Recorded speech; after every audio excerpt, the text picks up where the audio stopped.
We use the Capstone calculator tool to calculate energy by integrating power over time.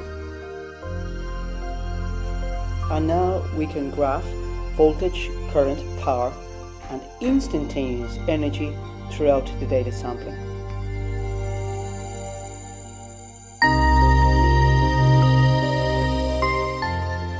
We can plot a graph of energy over time in real time, and the gradient of this energy time graph is equal to the power.